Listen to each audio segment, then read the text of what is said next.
This summer, Marvel Studios and DC Studios are going head to head. It's going to be Superman, a whole new take on the Superman mythos and a whole new DC universe, versus Marvel's Fantastic Four, a whole new take and a reboot of the Fantastic Four set in the biggest film franchise of all time. So who is ultimately going to come out on top?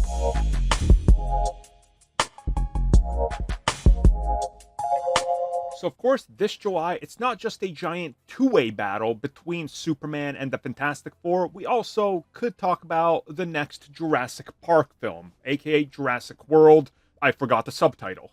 Either way, though, we are here to talk about Superman and Fantastic Four, and which film will make more at the box office.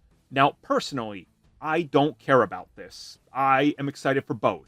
You guys know that Superman is one of my most anticipated films this year. It was actually higher than Fantastic Four on my anticipation list, so clearly I am more excited for Superman.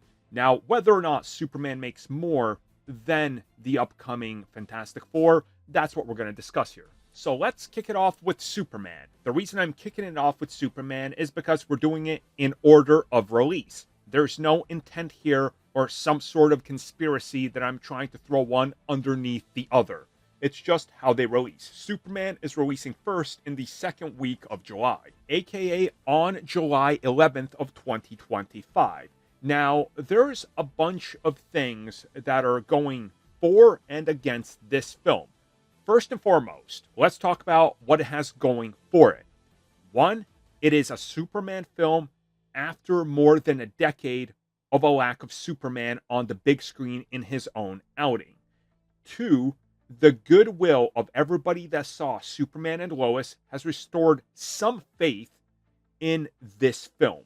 So that is helpful. With that in mind, a younger audience demographic.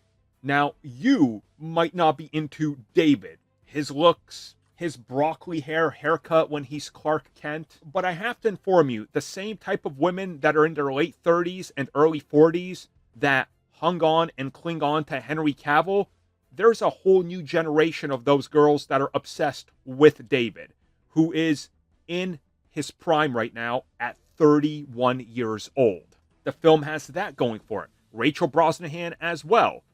Lex Luthor himself, Nicholas Hoult, has a pretty decent following.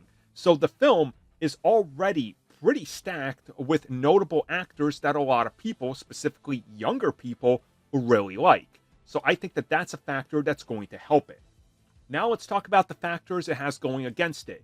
A very loud and vocal DCEU fanbase, which is diminishing. Most recently, we had the 4-year anniversary of the release of the Snyder Cut. It went by with as little as nobody even remembering it was the 4-year anniversary.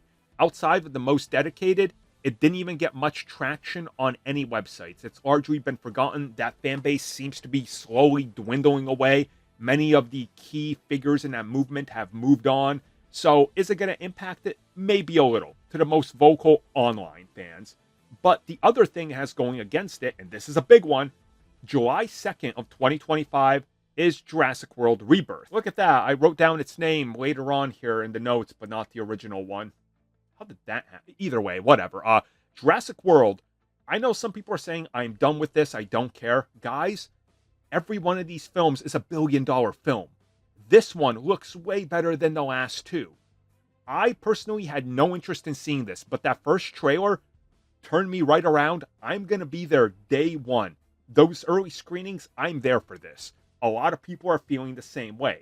That will have some impact on the box office of Superman because of its close proximity.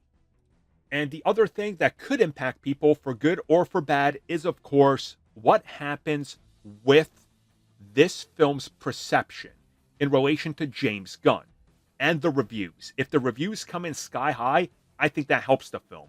If they come in the 60s or 70s, we got a problem. And I think people will just say, well, even if the new Jurassic Park gets a 50, that has dinosaurs. I'm in for the ride. That's happened before with this franchise. The last two films were not good. But hey, they pull in. They got dinosaurs. But the other one is, of course, the other film we're talking about, which is the Fantastic Four, coming at us just 2 weeks after Superman on July 25th. So Superman will guaranteed have one big opening weekend. The second one, it could be honestly fighting for first place with Jurassic Park still, or Jurassic World, I should say. I get those two mixed up. Anyways, though, 2 weeks after that, you got Thunderbolts. Now, this is an interesting one because Captain America, boots on the ground. We're going back to basics. We're going to do the Winter Soldier, guys. There's going to be quippy. There's going to be all sorts of hand-to-hand combat. You guys are going to love this. Yeah, well, the people didn't. Then you got Thunderbolts coming out. Well, how does that do? You know, what does that carry over into? Let's say that film makes 500, 600 million. Okay, fine. That's great. And don't worry, we'll talk about box office for both of these films we're talking about primarily in this video. But if the film does, let's say, the same as Captain America in terms of reviews and everything, could that impact Fantastic Four? Yes. Because people will doubt that the third film this year from Marvel Studios and one rivaling DC, maybe it's just not worth the money. That could be a real factor.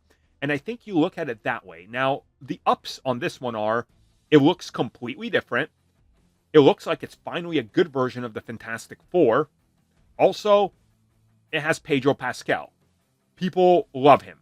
He's right now in his prime. And the fact that they locked him in and coming right off the heels of the ending of The Last of Us Season 2, there's going to be a lot of people riding on this. Also, it's just about 2 months after Star Wars Celebration, and we're expected to get our first look at Mando and Grogu.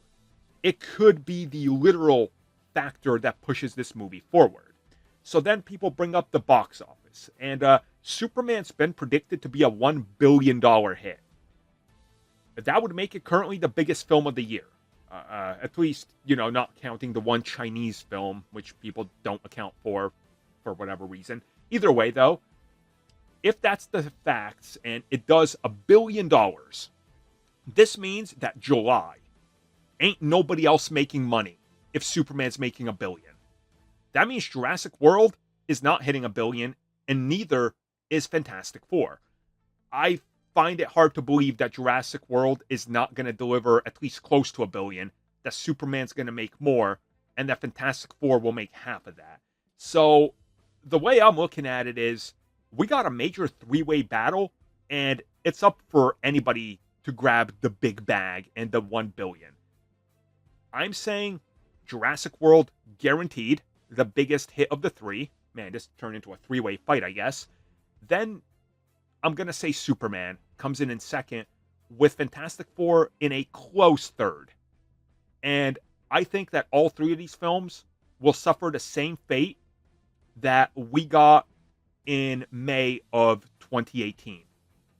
Infinity War, followed by Solo, followed by Deadpool in a span of 3 weeks.